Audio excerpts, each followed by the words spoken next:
Well, good afternoon if you are in New York City or Manteo, North Carolina.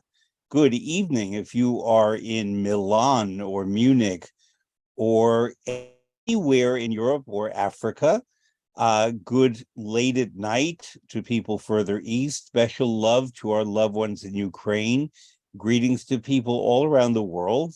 Welcome to Fred Plotkin on Fridays on Adagio, the place where classical music happens.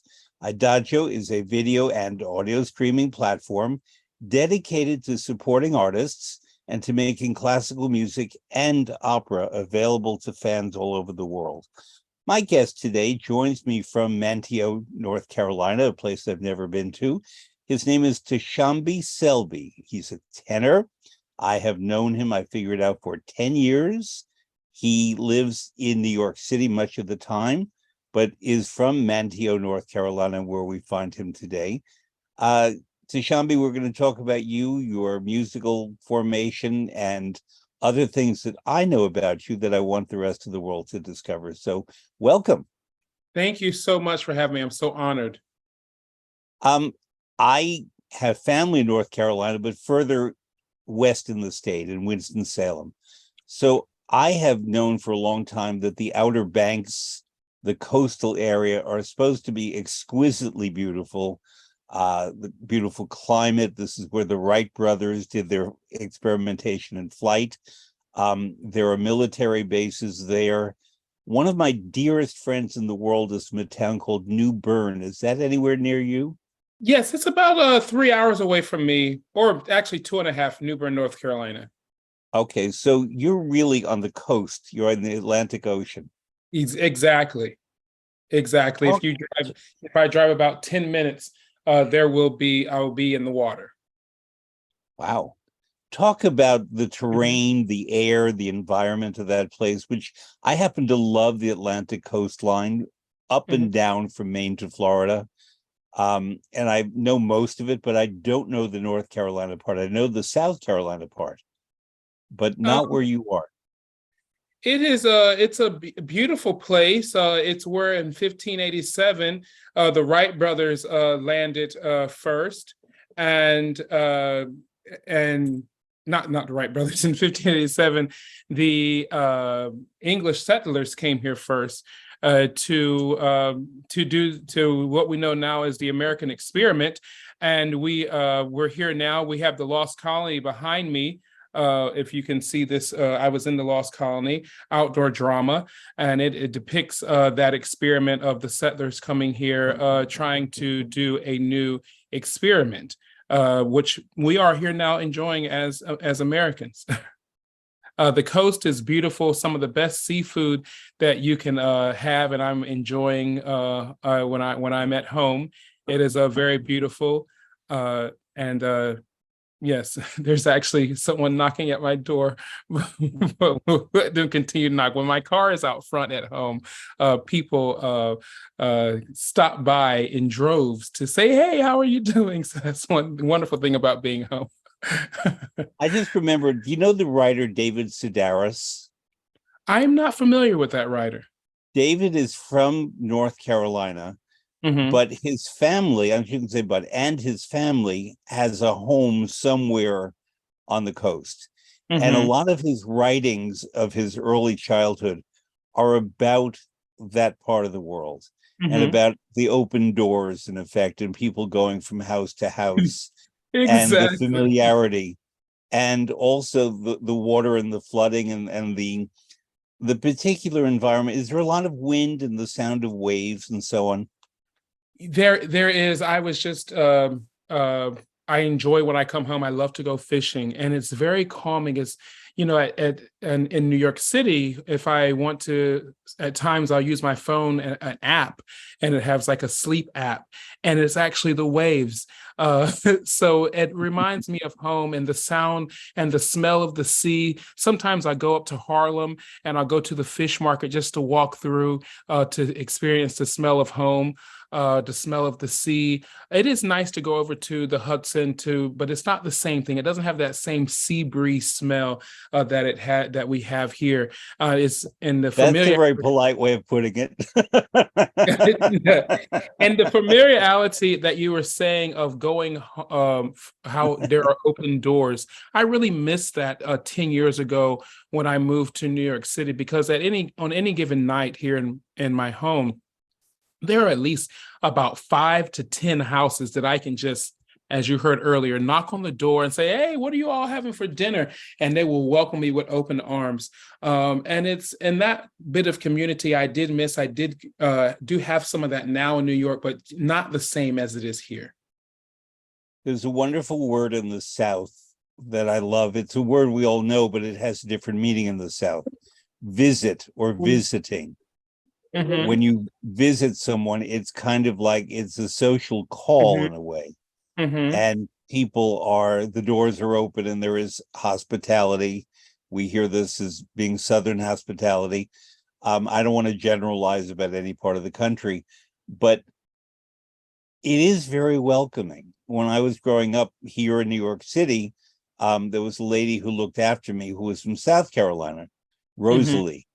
And Rosalie was all that. She was incredibly loving and welcoming, and she belonged to a church in Harlem. And when she'd come to look after me on Monday after Sunday church, she was full of the Spirit. And she went, from house to house, visiting with people and talking and spreading the word. In this Mhm. case, the good news of the Lord. And then on Monday, little Jewish me, she'd have some left over for me to share with. And she was absolutely lovely. And she was Gullah. She didn't say South Carolina, she said South Carolina. Mhm. And it was a very different speech that I learned from her, and wonderful cooking. Um, for people who are not from your part of the world, they may not distinguish between the Carolinas. And as I said, I've been south of the border where you are. I've been Mhm. inland in North Carolina. Talk very specifically about these places, which are very beautiful, but I think have different histories, to my knowledge, about both North and South Carolina. They are very different. And I would say for me, the difference is just like the difference between, after you move and live in New York City, the difference between, the Bronx, and the difference between Queens and Brooklyn. Um, North and South Carolina, I'll start with North Carolina. Where I'm from on the coast, we have different sets of people, different cultures, we have the high tiders, which I am here in Manteo, which is called the high, and we have an accent which is very closely related to what would you have traditionally heard from the settlers here. And we'll say things like, "There's a high tide on the south side tonight." Or I'll Mm. say, I still say to this day, "I'm going to go home. I'm going to Oh. call, I'm going home," or "down the road." I live up the road. So those kind of dialect things that happen here. And then when you move out of North Carolina, you go toward the central part of the state, you get to the mountain regions, where a lot of bluegrass and things of that nature come from. So that's different. But then you go down to South Carolina. We had a wonderful lady in my church, her name Miss Essie, and we had a song for baptism with which was called, what was that? How do we say? "Take Me to the Water." And I always knew Miss Essie coming up and the way she sang. She had a low voice, but Mhm. and I didn't know this until I actually went to college and started to study music, that Miss Essie had a killer bass line. She could rock a bass line, and it was that. And I'm gonna give you an example. "Take me to the water, take me to the water, take me to the water, be baptized." And I grew up hearing this. And then you turn on Netflix and you hear about the Gullah tradition of singing. And I'm like, Miss Assy. Yeah. Bro, Yes. so I went earlier this summer down to Beaufort. Now I want to get these right because there's Beaufort and Beaufort, and I think this part they call it Beaufort because there's a contention going on. It's the same, spelt the same way, but the pronunciation is different because of the heavy French influence, I believe, down there. And that Gullah area of South Carolina, I went to stay at one of my colleagues' house. His house is there because I was invited to sing, and their house was kind of right on the swamp. And you could have heard, I could have sworn I was on the set of Porgy and Bess. Mm-hmm. It was so, and it's just, and what the funny thing about it is that area, the geographical region is identical to Manteo, but it's just the cultural differences that are there with how the people talk, but the food is the same. I was talking to someone about cooking, and the way that people cook down in South Carolina and getting closer to Louisiana is very French-like, with the Yes. different techniques and whatnot. And it's just so interesting how it's a cliche thing to say, but there's more that binds us than divides us. But those are some of the different things about difference between particularly North Carolina and South Carolina. There's you see a lot of the again, the French influence in getting down in South Carolina, and then when you move up to North Carolina, you get a mix of more English types of things that are going on that happen. Part of why I went to South Carolina a few years ago was the Metropolitan Opera was building and doing a new production of Porgy and Bess. Mm-hmm. And I was asked to do a series of lectures and classes about the cultural background and underpinning. And I really, in all my work, I don't like to just do the basics and repeat what other people have said, but really do field work. Mm-hmm. And it meant going and talking to people and hearing the sounds of their speech and being there in a hurricane. Mm-hmm. So I went intentionally knowing in hurricane season to experience what that might be like, the sound of the wind and the way Gershwin put that in his orchestra. And I went in an area that was like 98% persons of African descent, and they were incredibly lovely and welcoming and generous with their food and their knowledge and their sharing. And one of the things I remember most, because I was going kitchens and ask the people what they're doing and show me and teach me and so on. And one of the ladies said, "Would you like some pork chops?" That was not her pronunciation, but "Would you like some pork chops?" And I said, "Yes, thank you, smothered pork chops." And she said, "How many?" And I said, "Well, it depends on the size. I don't eat them I love them, but I don't eat them very often." And she said, "Each one is the size of a raven's wing."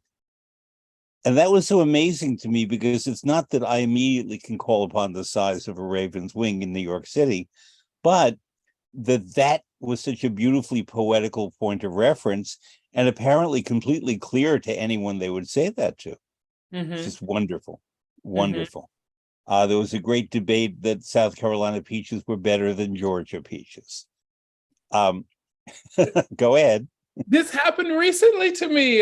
So we have a family member who that family member passed away, but his brother took up the business of going down from Hyde County, North Carolina, which is about 40 minutes away from here, where my dad is originally from, and he goes down to Georgia and South Carolina. The brother that passed away, I believe he got the peaches from Georgia, but the brother is now getting the peaches from South Carolina. And a family member said, "Well, the peaches aren't quite as sweet as was when Dennis was getting them, but I think he's getting his peaches from South Carolina now. Them Georgia peaches are better." So it's just so interesting how that works. But I tell you, the sweet peaches are great, but that South Carolina peach, maybe because it's not so sweet or of how it's made, kind of maybe hold up better in a cobbler because it doesn't fall to pieces if you like it. Anyway, we can go all day about but food. That's really the point. And this is, people not from many parts of America don't have any sense of the profound culinary culture. Mhm. And as you described, that where you are in North Carolina, not far from where I was in South Carolina, it's a much more English British flavor Mhm. to the mix than the French and obviously African in both places. But Yes. in different, I mean, Charleston, South Carolina was one of the original ports of entry for the slave trade. I hate the Mhm. word trade, enslavement, Mhm. um, primarily from Ghana, but areas of West Africa. I looked up your name, and it's the kind of a royal name in the Central African Republic. How did Yes. you get to be named Tshombe? My mother and one of her good friends had a book, as to my understanding, and that's how I got to Tshombe. Or as when I moved to New York, I called myself to, and my family called myself Tshombe my whole life, but they called me Tshombe for short, Tshombe. So when I moved to New York, I through Manteo, found my way to Nico Castell, who was my diction coach, and his teacher is still, I mean, his wife, who is my teacher, is still my mentor and teacher.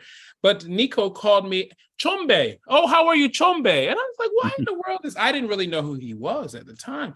Why is he He's calling me? legendary. I do now. Yeah. I did at that time. I wasn't, I knew he was some, but I didn't like quite know what, all of who he was, I clearly know now. But I said, why is he calling me Tshombe? So I looked it up in the book. I mean, looked it up on Google, and it said, oh, Tshombe, how are you? I was like, I'll be darned. I've been calling myself the wrong thing the whole time. But that name is Congolese, I believe. Yes. And my aunt traced our family back to the Congo, which was, what a coincidence that my mom and her good friend, back in the 80s, got a book and picked my name from this place, which I believe means or translate to a picture. I met a young lady from that area, and she told me that my name meant that. So that's my name. Yeah. Um, Obviously we know each other through New York more than North Carolina, but I wanted listeners to know a bit where you're from because it's always important to know. I do know that by the age of 5, you revealed musical talent. You were singing in church. By the age of 15, you were the music minister, I think is the title of your church. Mhm. Did you have formal musical training or were you a natural? I was just a natural. At my church, I always just clung to or was drawn to the piano, mainly because church service would go on, and our pianist worked for the cement company, and he would drive Mhm. long trucks, and sometimes for revival he would not get back late I just until. want to get the word right. Cement. Yes, Okay, cement. up north we say cement, not the one is right or the other I not. said cement. I'm sorry. I've been home for a That's while, so okay. I'm going That's back okay. and forth. Cement, cement. uh, also, I don't know if I'm supposed to say pecan or pecan. We had a big debate in the Fire Shut Up in My Bones about if it was pecan pie or pecan pie. A big drawn Well, out. that's Louisiana. I think they say pecan. They do say I know in pecan. People Texas like it's it's pecan. pecan. With the music, this Mr. Delton, he would drive the long distance trucks to cement or trucks, and he would not get there until sometimes after the revival meeting had started in the evening or choir rehearsal. So they would sing the songs, victory is mine. It'd be going along, but as soon as he walked in, he came in, he went up to the piano, and as soon as he started playing the piano, it just seemed like the service was complete. And I just thought that was so powerful. So just as Ray did in the movie Jamie Foxx when he portrayed Ray, I started sitting beside Mr. Delton, and he started showing me, push that key right there, and that's how I picked it up. And then one day he got sick, and they brought me up in front of the church and said that they know that God has ordained me and that I have some big things to do in life, and I'm going to play the piano if it was my heart's desire. So they put me up there in the middle of service, plunking one finger, And then it just started to come. It came and came and came. I figured out what a root chord was, and then first and second inversion and all this kind of stuff. And it just came. So it came, through a lot of pressure, but it came. When I've studied music and teach music, I try very carefully to not repeat things I've heard unless I really believe them. Because sometimes there are generalizations, and one of the big generalizations is that people from Europe and Africa don't fully understand American music because Europe gave us the melody, Africa gave us the beat. And I think that's a little too generalized, because they have beat in European music and they have melody in African music. If you go to Brazil and South America, there's that same combination of Europe and Africa. The music is different there from it is in North America. But one thing that I found very interesting when I don't think you and I have ever discussed this, but I have a deep passion for gospel music. We have. My number one is opera, but my number two is gospel. So your state gave us Shirley Caesar, among many, but it gave us Pastor Shirley Caesar, which is a lot of my life. But it has been described to me by musicologists and also by people in Black churches that when you look at the piano, there are the white keys and the black keys. And I'm not talking about color, but how the 5 black keys of the pentatonic scale or chord, and how that's at the heart of Black American music, at least in its spiritual and later gospel roots. Do you have any feelings about that, or is that too general? No, I do have feelings about that. Even as you're talking, the way we reach for the chord. If you ever watch someone, I know you had on your program, Twinkie Clark, who I adore. So do I. If you watch the way she plays the organ, when she reaches to do the chord, it is a, I don't want to, it's spiritual in the way that she just plays and how she contorts her body to move it. You can watch her and see how, and you can tell when she's reaching for those black keys. And you just, you get your arm into it. It's almost like some making, here we say you got to put your hand into it to make some good potato salad. You really got to get in there. So when you reach for those keys. I thought that was mayonnaise. Yeah, yeah, you got to put your hand, you put your hands, but you don't use no spoon. Gotcha. You got to put that, you got to get it in there and scoop around. But the way we get in there and form those tall keys and those chord structures, those notes in between, it's all that stuff in between, and those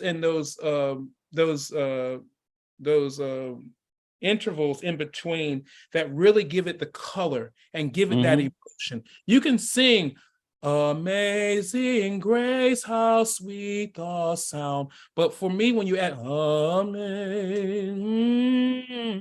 Grace, and that's all that stuff in between, It is. That's the struggle, that's the love, that's the passion. And you're so right with that. I never thought about it like that. But it's very true. I've never asked any of my gospel playing and singing and performing friends or loving friends this question.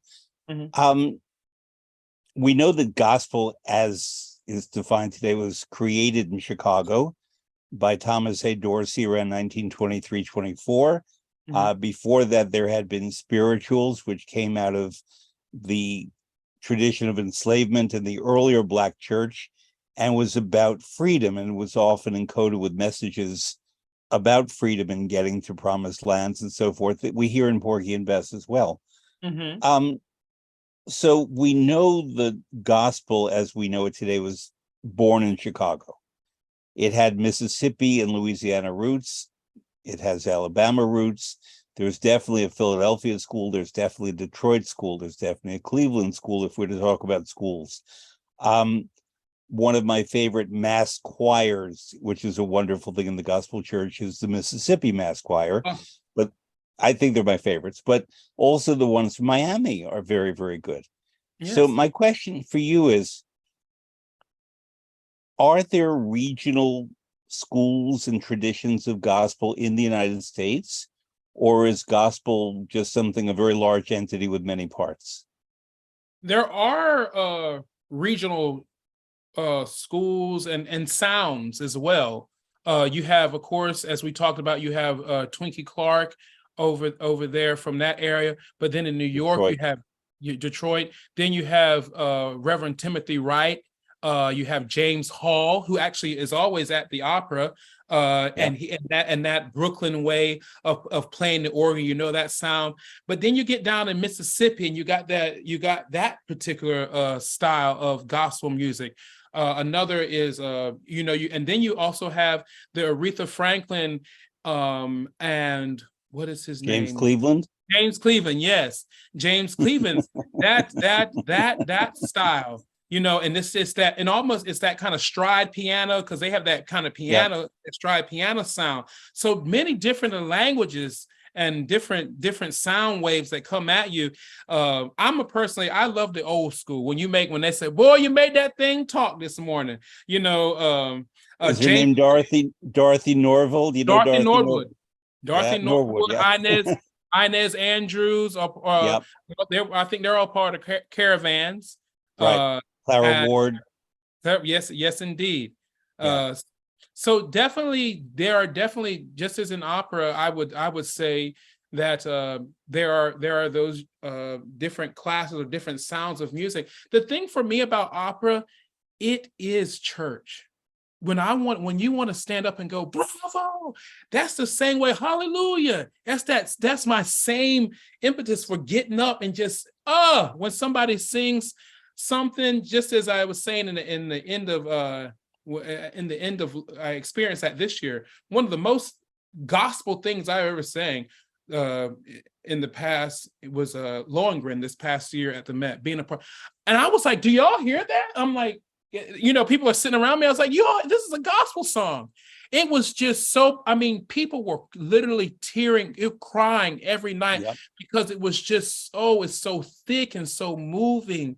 And the way, and people, standing, and there's a gospel term, standing flat-footed and singing, hi, carne, and you just going and going.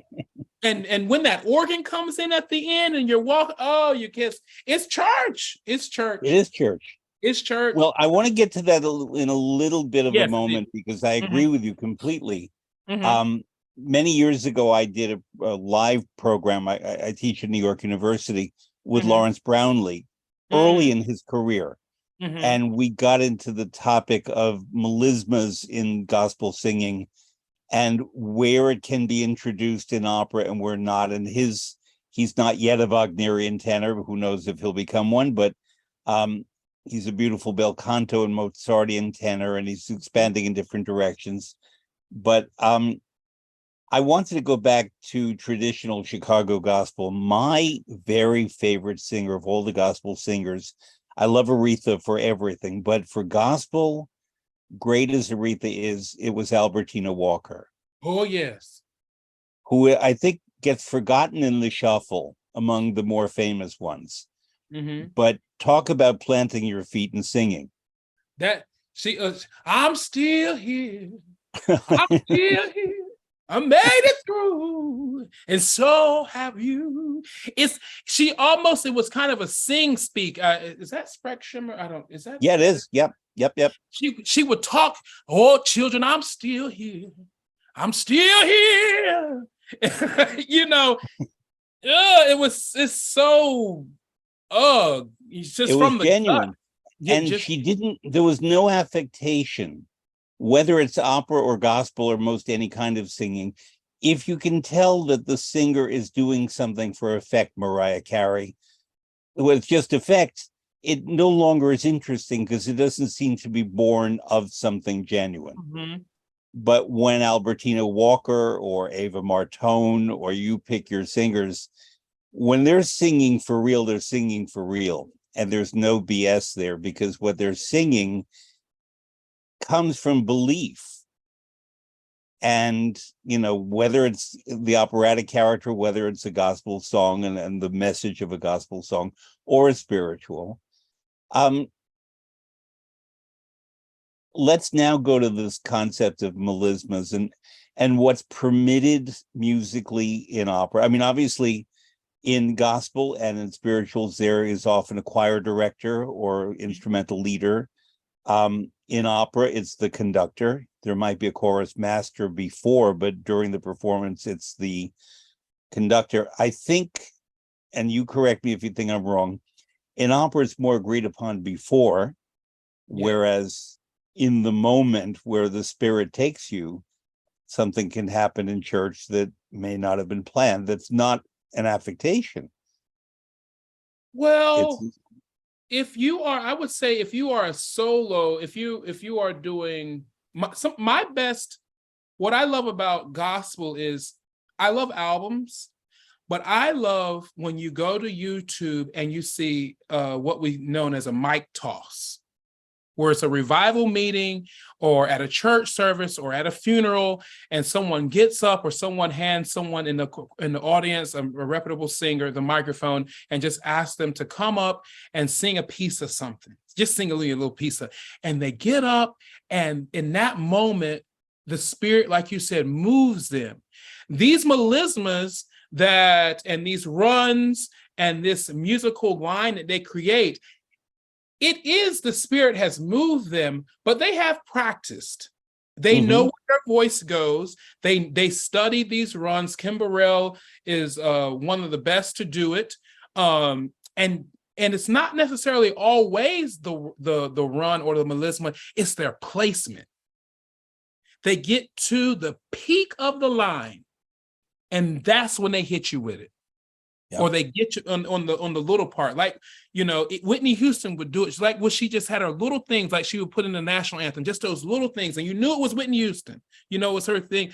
So yeah, and those are usually agreed. I think if it's like a concert, they do, like it's an album, they do discuss those. But then you do have that element that when the spirit takes over, you hear it on many gospel albums. Like, I know this is a recording, but we got to let the spirit move.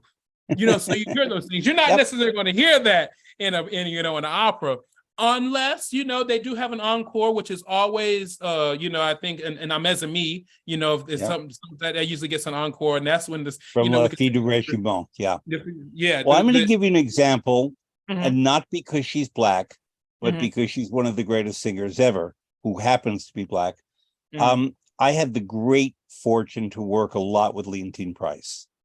And even late in her career, and she stopped singing opera kind of early, when she just felt that she was no longer at her very best. She kept doing concerts for a long time.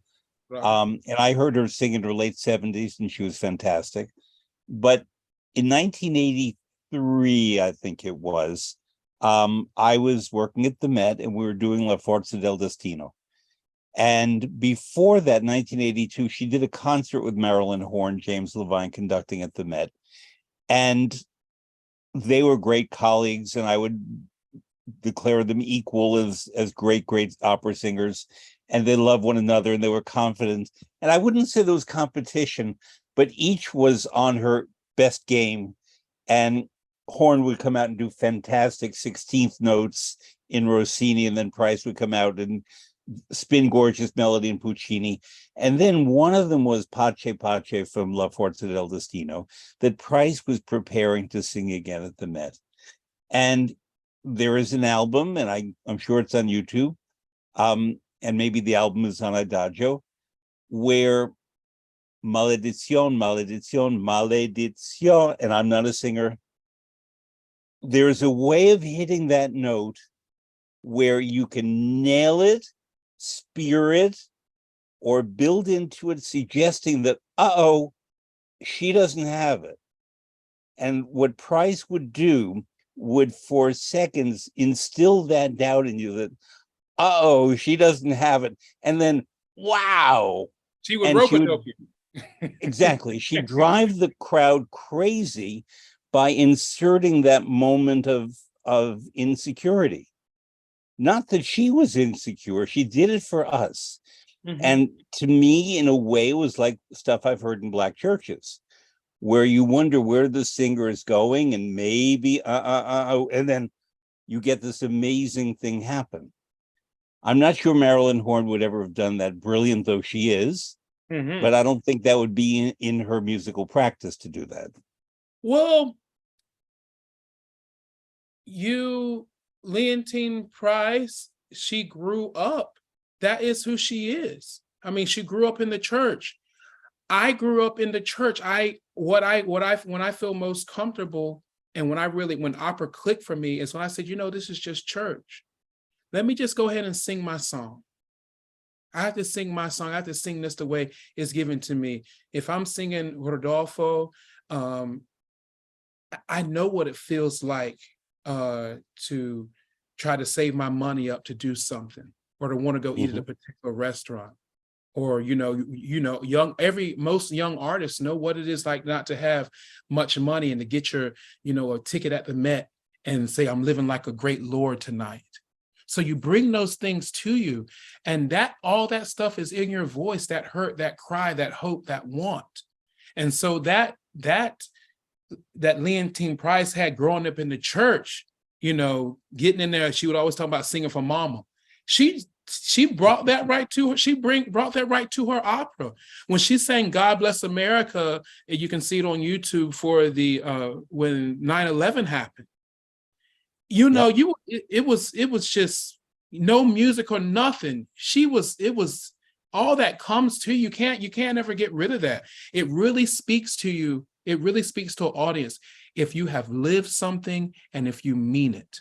If you come out and you're just singing a voice lesson and you're not singing any lived experience, that the audience knows that. So I tend to really am drawn to many singers who are no longer with us because I kind of feel that, or my soul experiences connects to them, that they are singing about something more than just the paper. I was with her actually when she was singing that. Mhm. She lived in New York at that time, and 9/11, September 11th was 2001, and Carnegie Hall did a concert for healing and Mhm. renewal on September 30th of 2001, and I was there up in the balcony with my cousin Alice, who was an actress, and Miss Price, Leontine, let's see, she was born in 1927, so she was 74 by then. Her birthday is February 10th. And she came out and she sang two songs, This Little Light of Mine and God Bless America. And she sang them incredibly beautifully. And what I remember thinking that night, but also before, because I knew her brother, General Price, and since, is that Leontine Price is a great American patriot and wears her Americanness with great pride. She did a whole album of American songs. I don't mean American traditional songs, but American patriotic songs. But when back in February of this year of 2013, what are we in 2023?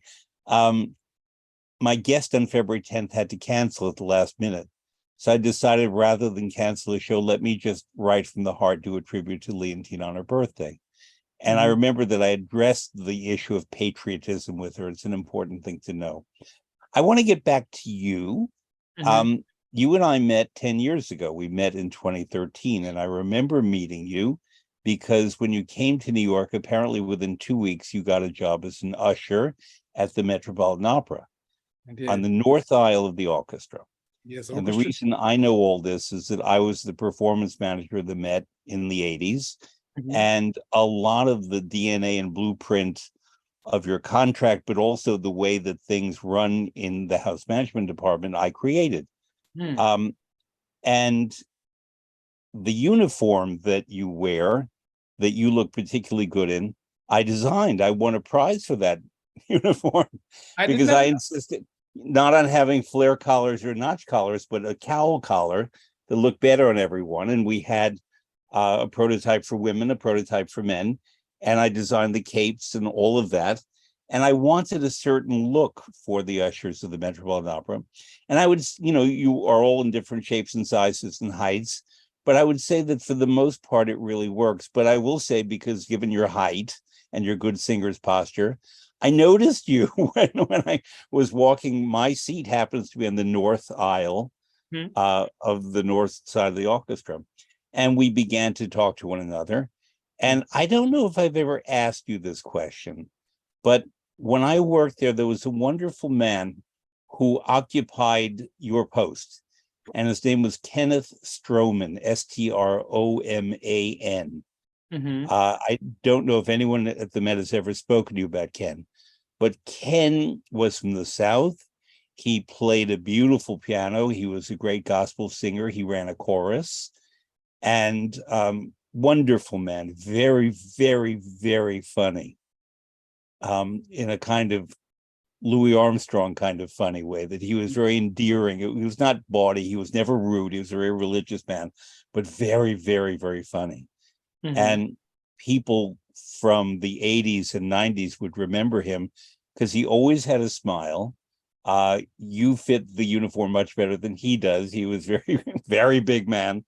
Mhm. I mean, in terms of weight, but he lit up that spot. And you do too. And that's frankly why I've noticed you in that spot. It happens to be that that part of the opera house, the ceiling is low compared to most of the places Mhm. in the opera house. Because you're tall, you occupy relatively more space in that spot Yes. than have other people who have occupied that spot.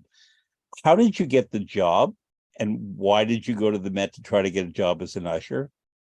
Well, everything kind of stemmed from Manteo. When I moved from here, a wonderful lady named my friend Mr. Charles Massey was very good friends with a lady named Miss Barbara Gary, who was the box office manager. Barbara Uh, and I are very close friends. yeah, so Mr. Charles Yeah. knew that I was going, and he and his brother actually helped to write letters. Or his brother helped to write letters of for people supporting me to go to New York because had this dream, and I said, well, I had never seen an opera Ah, before before the first night. The first day I started working at the Met was the Barons Fund, when the Met rents out the building to a organization. The day before that, someone gave me a ticket, or I got tickets. I think Miss Gary or someone gave me a ticket to go to the opera, and that was the Frau ohne Schatten. Did I pronounce that correctly? you did. And talk about jumping in the deep end. That is the first opera singing I ever heard live. Wow. First opera I ever So heard. Christine Gerke, I don't know if that maybe it I was in think so. 2013. Yeah. It was her. Yeah. So Yeah. I just remember that Raven. Um, so that was so there at the, so I got my job there, and I said, well, I had never seen an opera. And Mr. Charles said, well, Barbara, she works there. And so she put my resume in to Mr. Naples, who was the house manager at Manager. Yep. the Hmm. time. And the ushers department called me and asked me, when I wanted to start, if I could come in. And the rest is history. I went and saw I started working the Barons. It was my first day. My feet hurt so bad because that's a long day for that. It's like a 12-hour day for the ushers, that event. But then I started working regularly, and then got on Orchestra North. And when I got there, a few of the ushers said, oh, this is where, they always put me in there, and they started putting me on Orchestra North because of the ways that you describe me. I just fit naturally there. I love all the people who go to the opera, and I was so interested, and I was always asking questions. And there's no, I always say this, that the Metropolitan Opera House is where legends are made and dreams come true. And I really just enjoy being there. I really got my education in opera. My education came from just standing at the Met in the back, asking literally the artists that would walk by the Lindemann. I have so many friends who are in the Lindemann program. Yeah, I wanted to move to New York to be an opera singer. That's the reason why I moved, because I wanted to sing at the Met. I told my teacher that the first time. She said, well, we got some work to do with this. It can happen. And I asked Carol, I said, Carol, I just want you to let me know that if this doesn't like it's going to work out, let me go on home, because I really wanted to be a truck driver growing up. So I can go back home. I'll drive a truck. Cement? Excuse me? Cement trucks? No, I wanted to drive a long.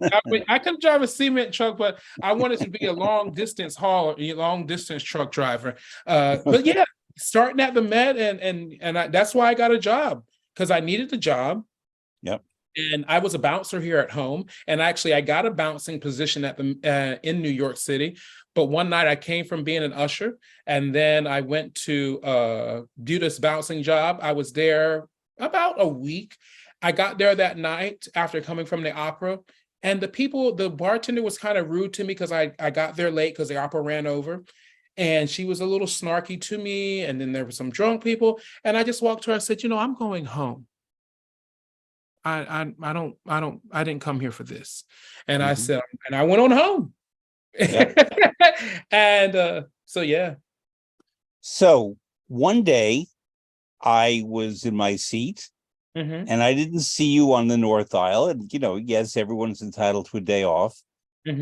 But then the curtain came up, and there you were in the chorus.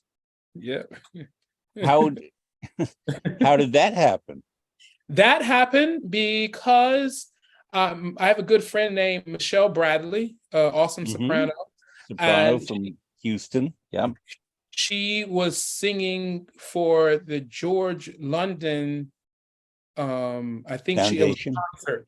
Yeah, the foundation. She and Will Liverman did a concert together, and Porgy and Bess was coming up. And at the time, the assistant chorus master, Joe Lawson, was good friends with, and they're still good friends with my teacher, Carol Costell. And me, by now, I had been at the Met for at least 7 years. And everyone kind of knew me, and I was always asking questions. And Joe came up to me. He said, "You're a singer?" I said, "Yeah, I sing a little bit." He said, "Who's your teacher?" And I told him. He said, "Carol." He said, "Well, let me hear you." So we went back, and we went to Sea Level. Sea Level is where they have all of the big staging rooms and orchestra rooms at the Met. And we went down. He said, "I want to hear you make some noise." So I went down and sang one of my pieces. He goes, "We have Porgy and Bess coming up." And I said, "Really?" I said, "Yeah." He said, "You should send your information in." So I worked with him, and then I met Maestro Palumbo with Miss Bradley, and I said, "Hi, Maestro, I'm going to audition." And he was so kind to me and told me, he said, "Okay." Let's talk about Donald Palumbo. Yeah, we gotta love. Yeah, a Maestro, legendary figure. Go ahead. Yeah, Maestro, actually, I went up to Maestro the other day, or not the other day, but earlier before the season ended. I said, "Well, Maestro, are there any, do they ever have any Lindemann people who want to study chorus conducting? Because it seems like somebody needs to come and sit and see how you do this." Because the way that he's able to, I'm a Maestro fan. I call him Maestro Palumbo. He will go in a score, have the parts written, and he would I never knew anyone to do this, but he calls railroading. And hope I'm not giving away any state secrets. He would take the first tenors, and he'll put them on the alto part. He'll take the altos and put them over here. He'll do the baritones in here, and it breaks his sound. And I'm like, how is he thinking of this on the spot and hearing this? So, and even in Porgy, he was so excited. That's when I first worked with him, and he came down and he was so excited because 99.9% of the, or 99.8% of the people, myself and one other tenor, I think, were the only people who had been in other choruses. All of those people made their Metropolitan Opera House stage debut, being on stage. And he treated everyone with so much love and welcoming. And we just had a great time. And the way he formed the voices and got things out of us and encouraged us. The first thing I think he told us to do, "I want you all to sing this the way the way you are able, the way you sing." I want your Mhm. churches. I want your life experiences. I want your, the sounds that you are familiar with. Don't try to make up anything that you think. Sing. He encouraged us just to sing, and just doing that, he'll make you feel like you can sing through a brick wall. But yeah, so we love Well, I Maestro. want to make something clear to listeners that you and I know. Mhm. George Gershwin and the Gershwin family, when Gershwin and his brother Ira and DuBose Haywood and others produced the original opera Porgy and Bess, it was the 1930s. There was even more racism than there is now, if that's possible. And they insisted on having a Black chorus and that Black roles be played by Black artists. And I Mhm. say Black rather than African American because some of them were British or Caribbean or whatever. They were not born in the United States. Mhm. And this has stuck. And when the Met did a production in the 1980s of Porgy and Bess, that's when I worked there, and we had a special chorus, it was called Special Chorus, built for our production of Porgy and Bess. That was not the regular Met chorus. And we had Black artists in the regular Met chorus, but they were not in the Porgy chorus. It Mhm. was separated. Yes, So if true. they were singing in Lucia and Lohengrin, they were not singing in Porgy and Bess. Yes, true. Um, so the Met built a special chorus for Porgy, which is a very expensive undertaking, but number one, I think it's a good thing. Number two, the Gershwins insisted on that. So that when the Met was doing its new production recently, you and some of the other people you're talking about were invited to be in that chorus. But Exactly. you not only sang in Porgy and Bess, you have sung in other choral operas and not just ones with Black themes, but Lohengrin, I heard you, and I heard you actually. Yes. uh, And actually, your tenor voice, yeah. my first opera, I auditioned. Let me tell you how wonderful the Met is. I love where I work. I even have a shirt on. But I auditioned for Porgy and Bess, and after I auditioned, um, someone who was in the chorus of Götterdämmerung, correct me if I'm pronouncing it The wrong. I men's do. chorus, Act Yeah, Two, the Go men's to chorus of Deborah. Yeah. yes. I got invited to sing in that. They called me. I was on the way back from North Carolina, riding in my truck, going up the turnpike, New Jersey Turnpike, and I got a call from the course administrator saying, Maestro has a need for a tenor for Götterdämmerung, and he wants to know if you would like to join us. And this was in the spring of 2019. So I started my Met Chorus career before, I auditioned for Porgy, but Maestro remembered, once he hears your voice, he knows what voices that he needs for different things. And so he invited me to be a part of that. So, that is a subject that some people will say, that people have only had an opportunity because of Porgy and Bess or whatever that. The opportunity came because yes, there was a need for these for Black and people of color artists. I'd never really thought about being in the chorus, but immediately I was thrust into other choruses, and now I've been a part of, I think, getting up now over 20 different operas. This year, I'll be a part of 10 operas and one concert. Mhm. So German, Russian. This year it will be German, French. I don't think we have any Russian coming up. English again, Italian. So it's just a wonderful, wonderful So thing. back in April of Mhm. this year, Mhm. I went to the premiere of Champion by Yes. Terence Blanchard and Michael Christopher. It had been done first in St. Louis, and I saw it in Washington, D.C. a few years ago, and I really loved it. Mhm. And it has been changed by the creators somewhat. It was fine-tuned for the two men who were the two leads, who were Eric Owens and Ryan Speedo Green. Mhm. And even though it's an opera that I knew better than most of the members of the audience, Unless it's La Boheme, I'm going to open the program and read the program as if I knew nothing about the opera. Mhm. And so I looked at the cast page and I saw Eric Owens and Latanya Moore and Paul Groves and Chauncey Packer. I know these people, and Rio Speedo Green, and hey, Stephanie Blythe, that's terrific, and Christy Swan, she's wonderful, and Helena Brown, I don't know, and Tshombe Selby. There Imagine. you are in a solo part in a new production in the Metropolitan Opera premiere conducted by music director Yannick Nézet-Séguin. So you have graduated, I'll use that word, from the chorus to a solo part. Now, this is kind of like the story of you drive your truck north. It's like, Porgy, I'm on my way. Where's New York? New York is north. You get to New York 2 weeks later. You're an usher at the Met, looking terrific in your uniform, absorbing the opera culture all around you. Then you're in the chorus, and then you have a small but significant solo part in a new production, a very prestigious premiere at the Metropolitan Opera. How did that happen?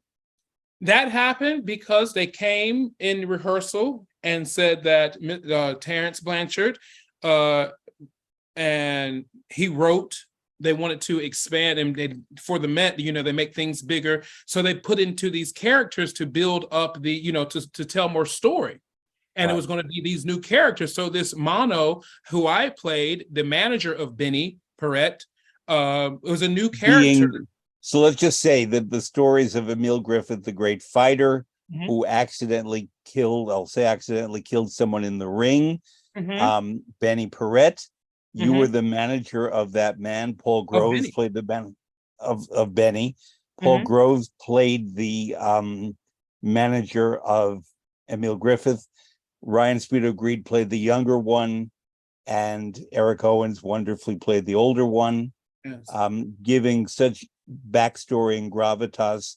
The showier role, and Speedo was terrific, was the younger one, but the whole, the whole everything, gestalt, I'm running out of words, of the whole opera came out of Eric Owens' performance for me.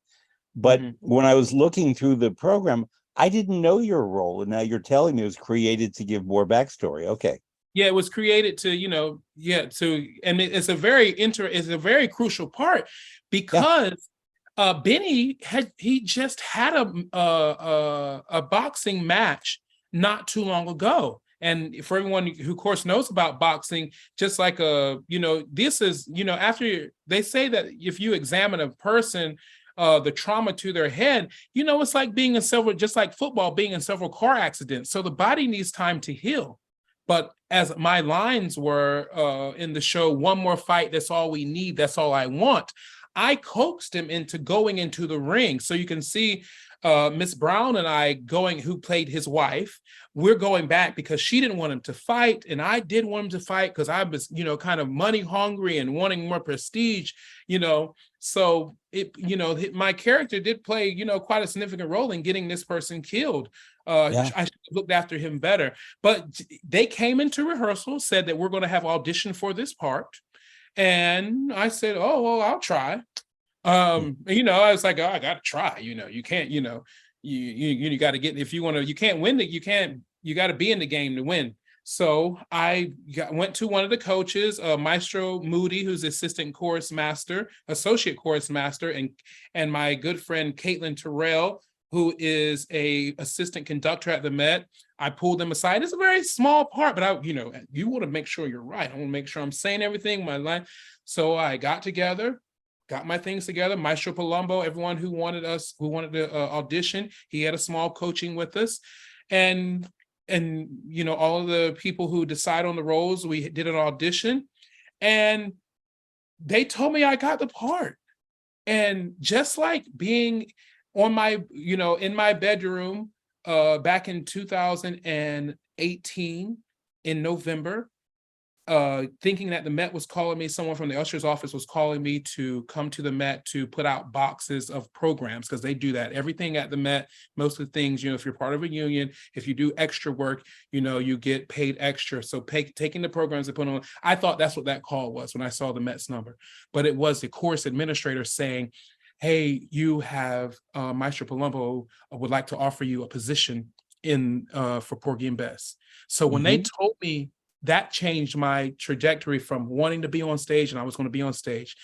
And then this audition, when they said, oh, congratulations, you have the part now of Mono. Like, are you serious? I auditioned and it happened. And it is right now, if I think about it too much, I will be reduced to tears, because to have a dream, literally pack my dad's truck up with mismatched box spring and borrowed furniture, and people sending me, gifts, and monetary gifts, and helping me go to New York, chasing a dream. And now my name is going to be out front with likes of Eric Owens and Ryan Speedo Green and Stephanie Blythe. My name is up there too. And LaTanya Moore, don't forget her. Yeah, can't forget although hell hath no fury like a soprano forgotten. we dare not forget, but they are all, my role was a small role, but they treated me as if they were just so, all of the leads so welcoming. And it's really, I had a tear. You hold back tears being out there, because the way people just embrace you. They have these big roles in these international careers, and me, I have this chorus standout solo role, and they pat you on the back and say, bravo, you sound great. I don't know if they know what it does to a person who's trying, that they give you that thumbs up and that push. It just makes you, again, feel like you can run and sing through a brick wall. So I am so indebted to all of those wonderful people who made me feel so welcome and that I am their colleague. For all time now on your biography, you can write Metropolitan Opera artist or Metropolitan Opera tenor to Tshombe Selby. That comes with it, And the thing about that, I want to have my name small, and I just want to have like a movie script of all the people who have helped me, who helped, do anything, sold a chicken plate. Because, down here in the South, when you want to do something, we have a selling, or anybody who donated or given me a good word. My friend, Miss Eleanor Ross, who encouraged me. And talk about her, please. She died not too long ago. Miss Ross, and on Orchestra North, Miss Eleanor Ross, who was a soprano, dramatic soprano, soprano powerhouse. Yeah. I met her, I think about 2017 or 18 at the Met. Her assistant helped her to her seat, and her assistant would leave because Miss Ross would come to the dress rehearsals. Most dress rehearsals at the Met are open to patrons and people who were able to get tickets. So Miss Ross would come to the dress rehearsals. They happened during the day, and she was sitting there, and I saw that. I said, well, excuse me, ma'am, would you like some water? And she said, oh, okay. So I went to get her some water, because I started ushering in church, in the Southern Baptist Church. So you get offer them water. And a fan. So and a fan in the program. So I offered her water, and one of the other ushers said, do you know who that is? I said, no, Eleanor Ross. I said, okay. And I'm still kind of a newbie, so I didn't know exactly who she was, but she started the conversation with me. She said, where are you from? I said, I'm from North Carolina. She goes, I could tell. So we immediately started talking about what? Food. Because she was from Florida. So yep. She brought me in and brought me under her wing. She came to a home recital, what do we call those? A soiree. She came to the one that I did, and she came to another thing, a fundraiser that I did, and had me over to her house. I cooked for her and became really great friends with Miss Ross, and she mentored me. She told me so many things about the business, but she told me to hold family and friends close. Don't find my validation in my name in a program or what opera house or what I'm doing. Find your validation in your family, your friends, your loved ones, your significant other, because that is what matters. You know, of course, your career matters, but really find love and family. And that information and that coming from her it was some of the best advice that I could have ever received. And then when she passed away, another thing happened. Her son called me up, who unfortunately he passed away recently. Yeah. Recently, had me to come and sing at her funeral. And to say it sounds maybe bad, or I don't know if it sounds bad, but you know, I was the only person there that they could have invited many people, but she had me sing at her funeral, and I sang Precious Lord, and it was just it was such a touching, she was just such a sweetheart, and I love Miss Ross, and she just was such a fighter too. She's a strong, she loved her Prosecco. Strong. She had, and if I'm saying this slightly wrong, unfortunately, her son is not here to correct me. She had stage fright at a certain point. She was a Turandot. She was a very secure singer. I knew her. But then stage fright, and then she developed, I believe, Bell's palsy. That is very true. And that inhibited her. She thought it was psychological and connected to the stage fright. But you know, singers, all people, all performers, have things that they have to struggle with to get on to do what they're doing. And some people seem to do it with aplomb, and others with great struggle. And she was very open about her struggles, and I respected that about her, because she didn't do it to complain or seek pity, but to be an example to other artists. And that was very courageous. Yeah. She told me something very important, because at that time I was doing the auditioning of all the competitions and doing those different things. And she said, don't you put too much weight on those competitions. They're very good. And she says she adjudicated many of those competitions. But she said, you keep singing. She just encouraged me not to put too much weight and to make sure that I sang well, and don't get down about those competitions, because she said, you know, that's a different world as well, and there are many things that go on in that, and don't find validation in that. So those kind of jewels that she implanted in me gave me a empowerment that I will never forget. She was also say, don't you read too much about what those critics are saying either, because they can't sing. And you're the one that's been chosen you've been chosen, you did the work.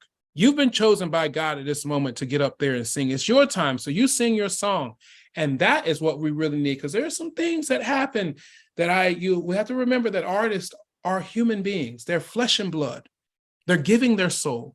How can we expect people to give up and pour out their heart if it's going to be cut, cut down. Yeah. Cut down.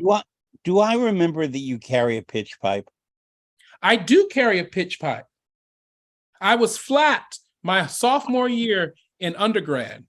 The reason I know this is because one time I was standing in the lobby of the Met, and you and I were not talking. We're probably 15 feet apart. And I was just looking in your direction because you were under the famous North Orchestra light, catching and reflecting the light. And I saw you reach in your pocket and pull out your pitch pipe. And I always have meant to ask you, why did you have a pitch pipe? Why do you carry a pitch pipe? Well, I carry, when a song gets in my head, I want to know what a key is. And at that time, what I understand now is forming my vocal technique. So I want to know where a particular note lies in, and if it gets on me, so I would carry the pitch. And then sometimes my friends, we joke now, would say, oh, that's a little pitchy. So we want to make sure that we are in the center, because it really takes a fine, and that's going back to the runs and the melismas. You have got to know where home is. If you're going to start it, you always got to know where that is. You always got to know where the tonic is. So you got to know where that pitch is. You got to have a really, really great intonation to be able to work your way through those melismas. I was only able to do gospel runs after I sang handles every valley. I couldn't do Mhm. gospel runs until I did that. So yeah. And do I recall, and correct me if I'm wrong, that you've sung in Ukraine? I did. I back in the spring of 2000 or summer of 2018, a program called You Artist. I traveled there and I sang with the presidential orchestra in Kyiv. Uh, Beautiful, beautiful land, beautiful people. They're beautiful souls. They were so welcoming. I don't believe there were a lot of many people who I met had not met a lot of African Americans before. So they were so excited to talk with me and so welcoming. The food was great, a lot of Georgian food, I believe. Which is the best of the line out there in the former Soviet Union. Georgian food is terrific. Yeah. Very great food. Yeah. Yeah, so I traveled there and I sang, I sang some gospel. Love the spirituals. Love the spirituals. I hope that this madness that is happening will come to an end, and we will be able to go back and share love and art there. As I do for almost all my guests, I ask you to give me some selections from the Adagio catalog. And not surprisingly, Che gelida manina, Pavarotti singing from La Boheme, Verdi Leontine Prize O Patria Mia from Aida with Eric Leinsdorf conducting. There is one spiritual, Come Here Jesus If You Please. Why did you pick that one? I chose that, excuse me, in my university choir at the Elizabeth City State University, founded in 1891, in Elizabeth City, North Carolina, which is about 60 miles away from Manteo, under the direction of Billy Hines when I was at the university, is where I was introduced to spirituals and then classical anthems, which led me to opera. And one of the first, we had a core set of pieces that the choir knew at any given time if we went out to churches or anywhere. And No Harm is what we called it. Come Here Jesus was one of the songs. And that song, that piece, just the harmonies that Moses Hogan wrote, and just the way Mr. Hines worked with us with our pronunciation sticks out to this day, because now I just recently sang Bohème in English, and one of the, some people get mad, but Puccini's music speaks throughout whatever language it is. People, critics actually commented on how well my English was, and that no harm have I done you, just the way that Moses Hogan moves the choir. Oh, it just sends me back to my undergraduate years. That's why I chose it. And it was just such one of my first experiences with a choral sound, a really established choral sound. So it's very near and dear to me. And you picked a work, I won't say it surprised me, but it's different from all the others. Mozart's Sonata for Piano for 4 hands in C major. Kirchel 521, second movement, the Andante, Marta Argerich and Evgeny Kissin, 2 great pianists, 4 hands. Why a 4-handed piano piece, and why this one? Well, I'm not gonna act like I was super deep on this. I started this past year on my phone using a sleep app, and a lot of the meditation music is piano pieces, and so there were pieces like this. So it started, and then I just got a master's degree from Binghamton University and a part of the SUNY schools in New State York. University of New York. Yep. Yes. So I studied, having to get a master's in opera and in classical music. I studied different composers or whatnot. And so it just all tied it together. So that kind of gave a spark plug to my interest in finding out this kind of meditation, calming music. I fell in love with that. And I don't quite understand, but I do now, because some of my friends, Brian Wagorn, who is an assistant conductor, and at the Met, and others, they will sometimes you'll catch them in the practice room and other places playing forehand or pieces that require four hands. And I just think it really, I was like, I think you should always play the piano with four hands because it really, it just, so that's why. So you're talking about music that induces sleep. For me, it's the Nocturnes by Chopin. Claudio Rao that's what knocks me out in the dormitory sense. Marilyn Horn and I are old friends, and she many years ago created an album of lullabies, which I went and bought and listened to. And she relied always on my opinion. It's not that it would matter somewhat what I thought of it. And she always knew that I'd be honest with her. And I didn't mention this album of lullabies to her. And after about 3 months, she said, "So you haven't heard my lullaby album yet, have you?" I said, "I've put it on many times." "What do you mean you've put it on many times?" And I said, "By the fifth lullaby, I fell asleep." So you did a good job, because I've never gotten past the fifth one. But it's true, there's certain music that just induces sleep. But, I would rather hear her sing 16th notes than Rossini. Exactly. Which, by the way, I was speaking about her before, in contrast to Leontine Price, not in any way to belittle that Rossini singing, which to me is the most exciting singing, because I love Rossini. Now, the other selection you picked, an opera I absolutely love. I at the beginning of our conversation was talking to you a little bit about belief. And I let it go because I knew I was going to come back to it. But when I teach Lohengrin, I teach it as being an opera about belief, not necessarily only in the religious sense, but in credence, in lending credence and taking people at their word, and conviction, but also in the sense of Ortrud and Lohengrin, I believe, are old believers. In other words, in older forms of religious and human practice. Elsa grasped for believing anything. We all want to believe in something, is what Lohengrin, this opera, would in a way communicate.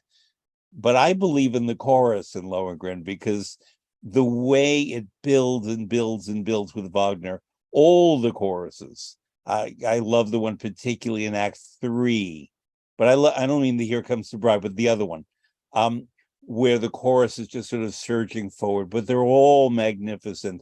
But you picked the chorus that ends the second act. Talk about how you experience that as someone who has sung in a chorus that did that recently at the Met in a fantastic production. The biggest thing you have to, there's two things you got to do. I had to remind myself to keep singing and to don't go too far emotionally, because you won't be able to sing. So those are two constant check-ins that I had to constantly do while singing Lohengrin.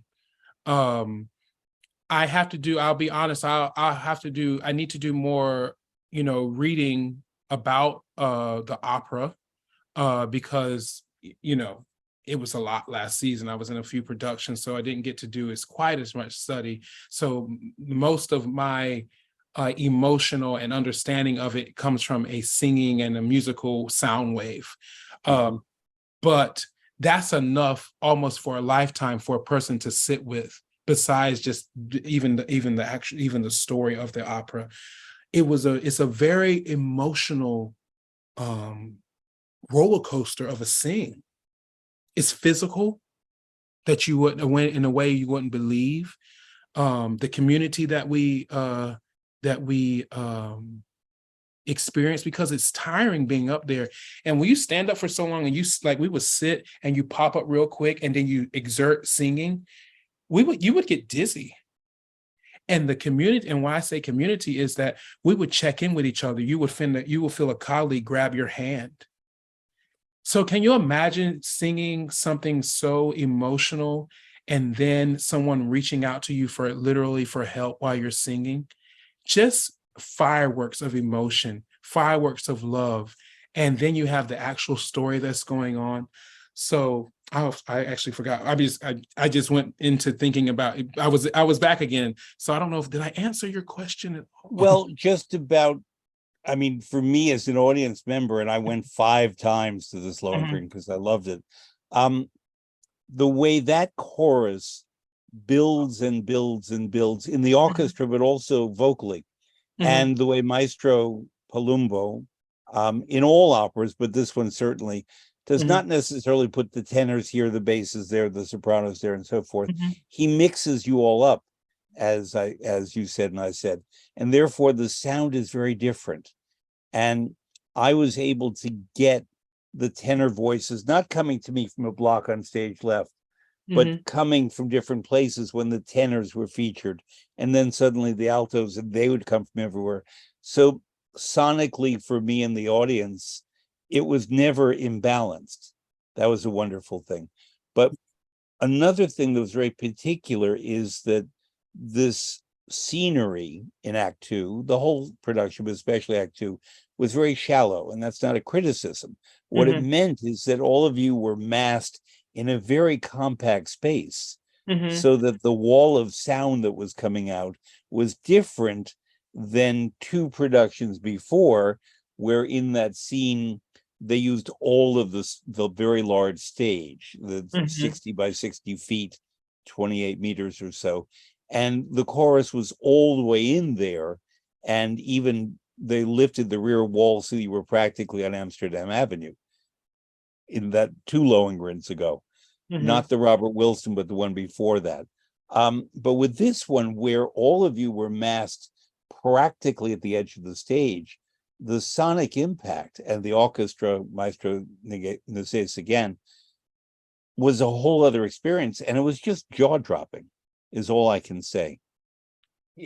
And to be in the middle of that sound as well, you feel like, you know what's also interesting, or is weird, is something to sing and know you're singing, but can't feel yourself singing because it feels like all the other voices, that your voice is riding on the other voices.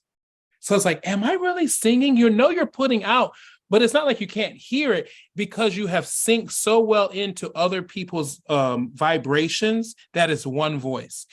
Very out of body experience situation.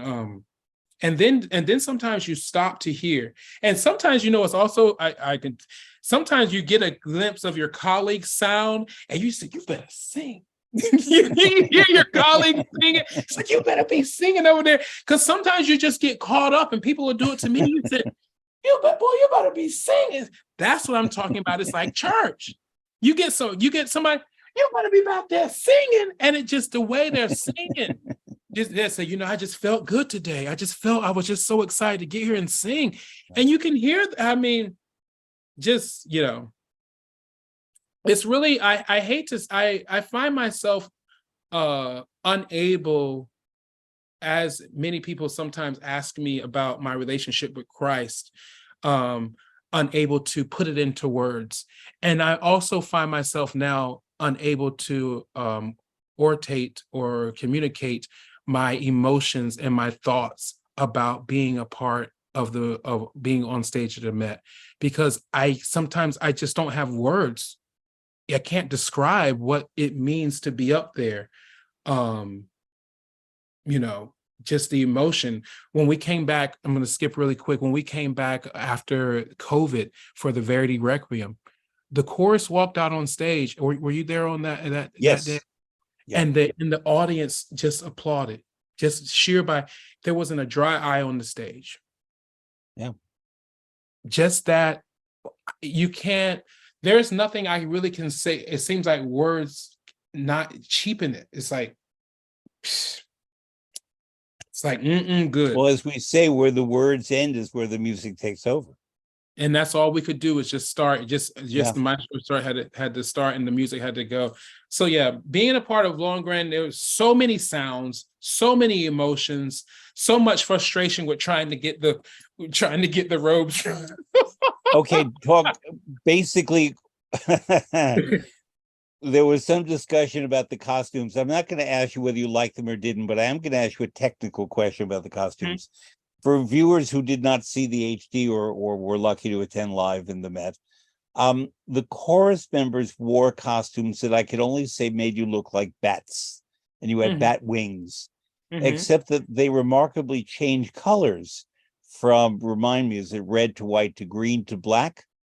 Well, yeah, you could change. So when it was closed, it was Right. the cape was black, and then the different colors in were red, white, and green. Yeah. Being a part of, Elsa and a Brabant or a Saxon. Is that right? Right. Yes. Yeah. So, and they were held together. I hope I'm not giving away state secrets, but they were held together by magnets.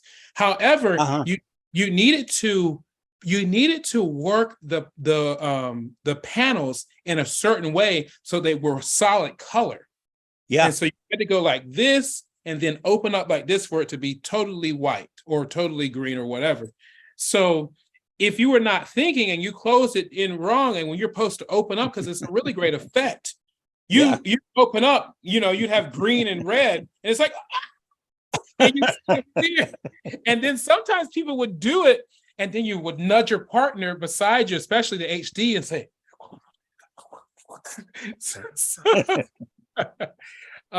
so But there was a lot of flapping, is all a I lot can of say. flapping. And then Yeah. but it was I thought it was very effective when they had the fight between, I am drawing blanks between Telramund and Paramount Lohengrin. and Lohengrin. When they had the fight, when it Right. was really cool. So yeah. Well, to me, the best bit of costume design I've seen in any opera for a very long time was Lohengrin's shirt in that opera. Pyotr Vachava was magnificent. I went to his very first one in Dresden. We're friends, and I always wanted him to sing that, so I promised I would come wherever he was doing, and I went to Dresden, and he was fine in Dresden. He has grown magnificently into the role. But this shirt was so elegant and beautifully constructed, but not restrictive. And it communicated the white knight thing and the bravery and the purity and so on.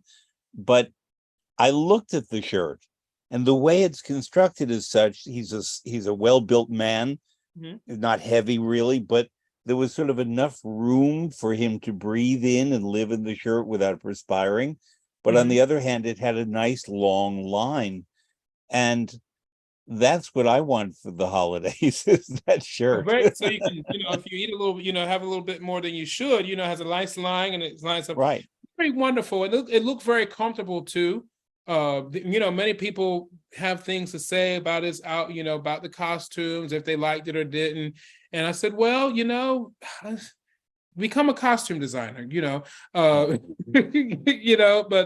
I thought the costume was very fitting of the production, and it didn't take away anything from the production. Well, I did an article many years ago for Opera News about the worst costume that a singer had to wear, and I interviewed probably 20 artists.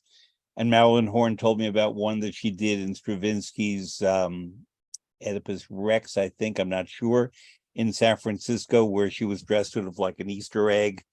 Mm, And Susan Graham told me about that she was in an outdoor summer production of Verdi's Falstaff playing Meg Page, and it was all genuine heavy wool. And mm, having to sing in heavy wool in an outdoor 95-degree, 36-degree Celsius temperature. But my favorite one was Grace Bumbry, mm, who I saw do the role of Orfeo, Gluck's Orfeo, when I was a kid. And this was one of the performances that really turned me on to opera. I was 11. mhm. And as a child, I was very taken with this notion that Orpheus could not look back because he would lose Eurydice if he looked back.